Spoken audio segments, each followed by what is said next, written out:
up, folks? Jacob Rob AJ here. Today I'm going to be doing an album review on an album entitled These Things Happen, and this is by G-Eazy. She said she can't feel her face. Yeah, right now I can't feel my heart. Before you feel this, there's no place. Yeah, but she knew that first. With this album there were 16 tracks, so I'm going to go through track by track and share my thoughts on it. Track number 1 is the title track. It's entitled These Things Happen. I like the production that was done in this first track. Track number 2 is entitled Far Alone. This features 40 and J Ant. I thought the production was okay. I liked the chorus within the track.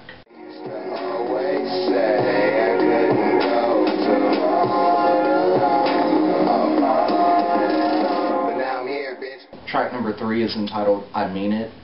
I thought there was a great intro in this track. I love the production. I thought it had a good chorus that stood out in it. And overall I thought this was a good track.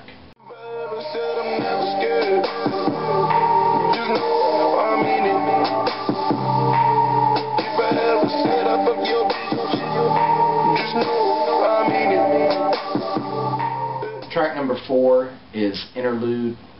This pretty much was all instrumental, and it led into track number 5. Track number 5 is entitled Opportunity Cost. It featured the instrumental that was done in track number 4. I liked his flow on this. I thought his flow was real good within the track. Track number 6 is entitled Almost Famous. It was a good intro. Definitely loved the production within this track. I like his verse at the 16-second mark of the track. The production, it reminded me a lot of I'm On One.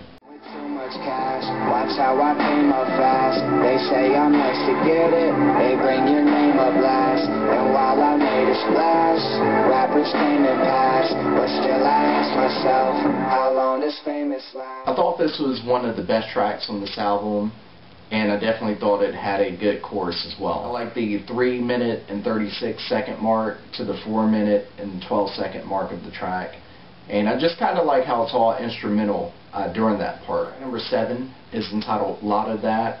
This features ASAP Ferg and also Seth. I like the vocals in the intro. After a while it kind of got a little bit repetitive. Felt like the standout moment on this track was Seth. He kind of had like this tiny tempo vibe to him. I got a lot of bitches all up in my dick and Danny can I start you up as on I'm really used to hearing. Call me Mr. Greedy cause I'm not the top sharing and I'm always singing doubles on my bitch cover dancing. And I know he's out of England, so you know, I definitely thought he stood out, and I don't know a lot of material by him, but if you do know any material that is good by him, feel free to drop it below. Track number 8 is entitled Factory Girl, Skit. This is pretty much a filler to me. I felt like it could have been left off the album. Track number 9 is entitled Dowtown Love. This featured Michael Rouchell. Definitely one of the best tracks on this album.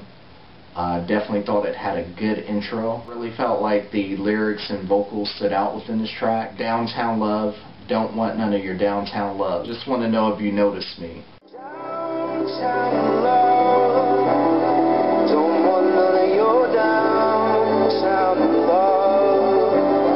Just wonder if you notice me. And those lines, it definitely stood out within the track. I definitely think it's a track that many people will like and will also be singing along to as well.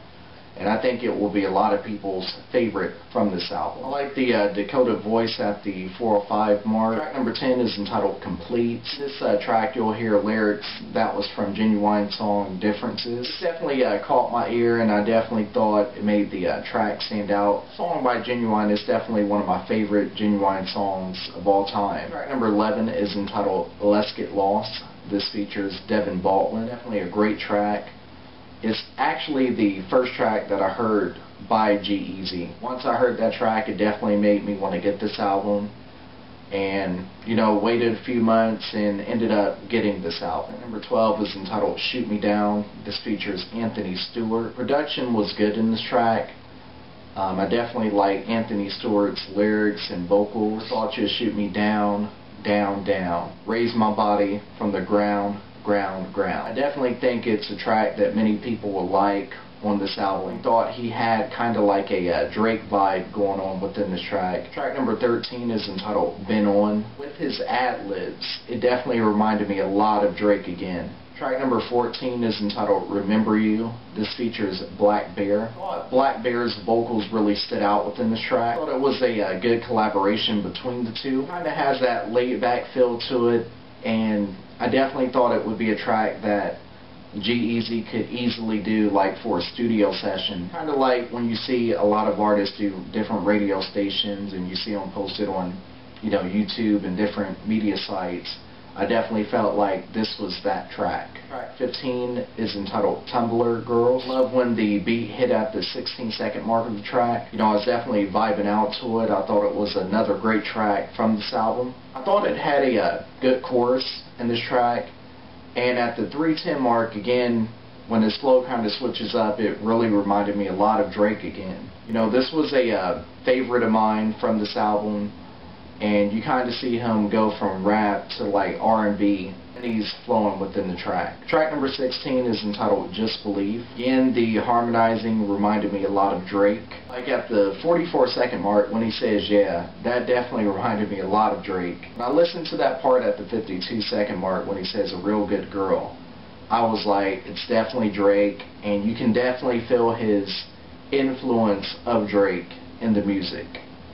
Good girl with a dirtbag guy, she could probably do better than me. Like a rich ass lawyer with a house and car, takes care of her and never leaves. Definitely thought this was a great way to end off this album. Overall, there were 16 tracks on this album. Definitely a album that had its ups and downs for me. Listening to the first 6 tracks of this album, at first I thought he was one-dimensional. I thought that his flow was going to be the same throughout this whole album, and then it kind of changes from that point. Kind of switches his flow up to an R&B type of deal, kind of how Drake switches from rap to R&B.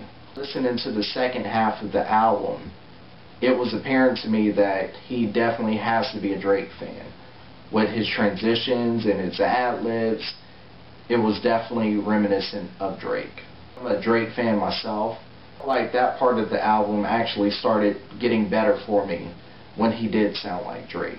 As far as from an artistic point, I don't know if many people are going to like that he kind of sounds like Drake a little bit, but I definitely thought that was the standout point on the album. And there's not many artists out there who does the rap and R&B thing like Drake. But what are your thoughts on this album? What did you think of this album as a whole? What was your favorite track? What was your least favorite track? And overall, share your thoughts on this album. But until next time, this has been Jacob Rob AJ, and I'll see ya.